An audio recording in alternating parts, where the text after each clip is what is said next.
el joven que creía ser descendiente de Aquiles y terminó conquistando más de lo imaginable. Alejandro Magno, nacido en 356 a.C. en Pella, la capital de Macedonia. Desde su nacimiento, Alejandro estuvo destinado a la grandeza.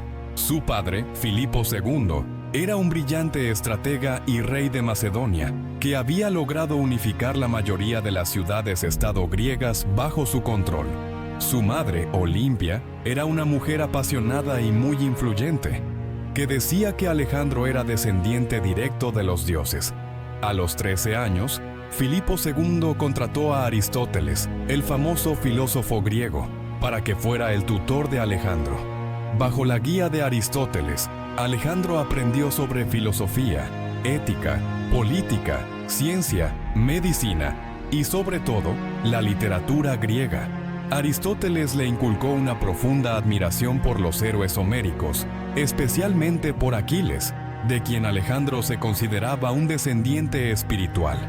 Dato curioso: Aristóteles le regaló a Alejandro una versión anotada de la Ilíada, el épico poema de Homero sobre la guerra de Troya.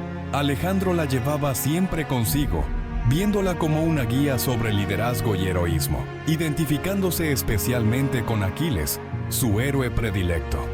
En 336 a.C., Filipo II fue asesinado durante una celebración, lo que dejó el trono de Macedonia en manos de Alejandro, que en ese momento tenía solo 20 años.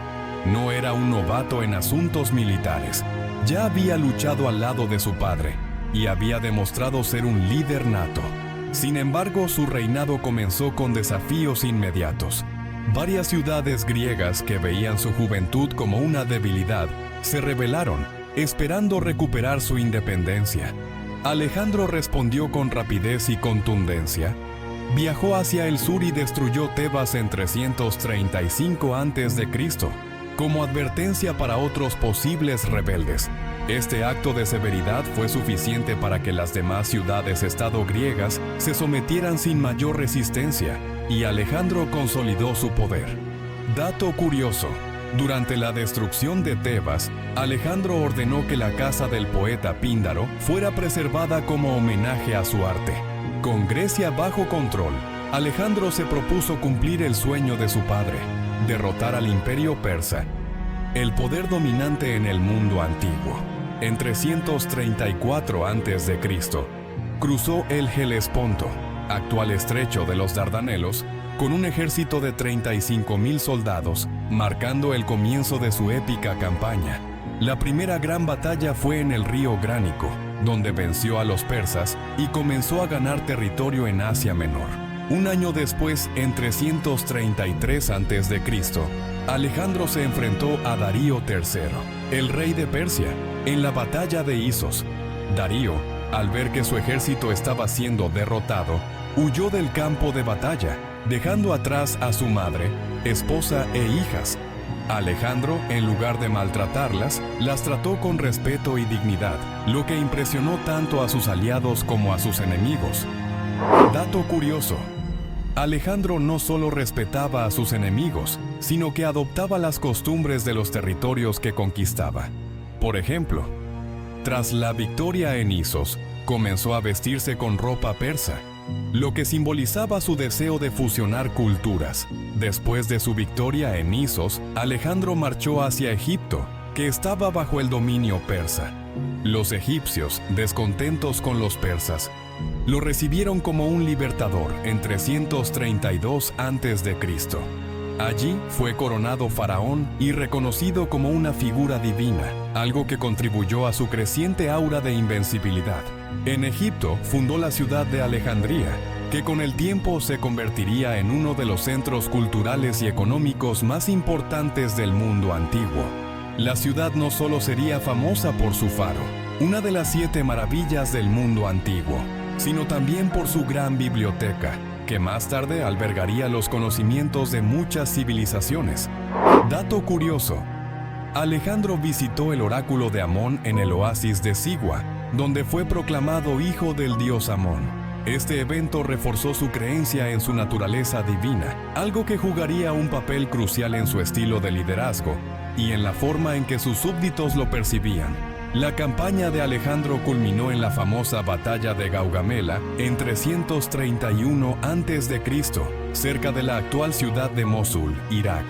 Aunque estaba superado en número, la brillantez táctica de Alejandro le permitió infligir una derrota decisiva a Darío III, quien nuevamente huyó del campo de batalla. Esta victoria selló el destino del imperio persa, permitiendo a Alejandro capturar las ciudades más importantes, incluidas Babilonia, Susa y Persépolis.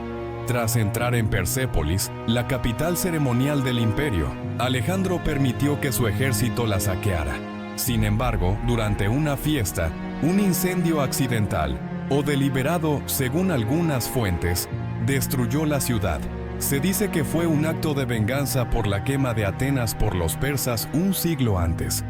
Dato curioso: según algunas fuentes, la cortesana griega Thais fue quien convenció a Alejandro de incendiar Persépolis durante una celebración, como una forma de vengar los agravios persas contra Grecia. Después de consolidar su poder en Persia, Alejandro no se detuvo. Decidió aventurarse más al este, hacia las regiones desconocidas de Asia Central y la India. En la región de Bactria, actual Afganistán, enfrentó duras batallas contra tribus nómadas y guerrillas locales, pero siempre salió victorioso. En 326 a.C., cruzó el río Indo y se enfrentó a Poros, un rey indio, en la batalla de Lidaspes. Aunque Alejandro ganó la batalla, fue una de las más difíciles de su carrera, debido a las tácticas y los elefantes de guerra utilizados por Poros. Impresionado por el valor de su adversario, Alejandro no solo lo perdonó, sino que lo nombró gobernante de una región aún mayor que la que antes controlaba. Sin embargo, esta fue la última gran campaña de Alejandro. Su ejército, agotado tras años de marchas y batallas, se negó a avanzar más hacia el este, y Alejandro tuvo que aceptar regresar. Dato curioso: tras cruzar el desierto de Gedrosia, en su viaje de regreso a Babilonia, el ejército de Alejandro sufrió terribles pérdidas debido al calor y la falta de suministros. Se dice que, en un gesto de solidaridad, cuando le ofrecieron agua, Alejandro la derramó en la tierra para que sus soldados supieran que compartía sus sufrimientos. En 323 a.C., Alejandro regresó a Babilonia, donde comenzó a planificar nuevas campañas, esta vez hacia Arabia. Sin embargo, su salud empezó a deteriorarse. A finales de mayo, cayó gravemente enfermo, y el 10 de junio de ese mismo año, Alejandro murió a los 32 años. Su muerte sigue siendo un misterio, con teorías que van desde la fiebre tifoidea hasta el envenenamiento. Su imperio, que no tenía un heredero claro, pronto se fragmentó entre sus generales, conocidos como los diádocos, quienes lucharon por el control de las diferentes partes del territorio. Dato curioso: según la leyenda, cuando sus generales le preguntaron en su lecho de muerte a quién dejaría su imperio, Alejandro respondió: al más fuerte, lo que desató una feroz lucha por el poder. Otros relatos dicen que murmuró al mejor, dejando un legado aún más ambiguo. Aunque Alejandro murió joven, su impacto en la historia fue inmenso. Su imperio, si bien efímero, cambió el curso del mundo antiguo. La difusión de la cultura griega, conocida como la helenización, transformó a las civilizaciones que conquistó, creando una era de intercambio cultural sin precedentes que conectó el Mediterráneo, el Medio Oriente y Asia.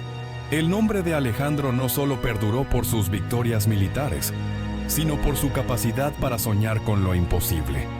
Unificar culturas y reinos en un mundo donde las diferencias eran insalvables.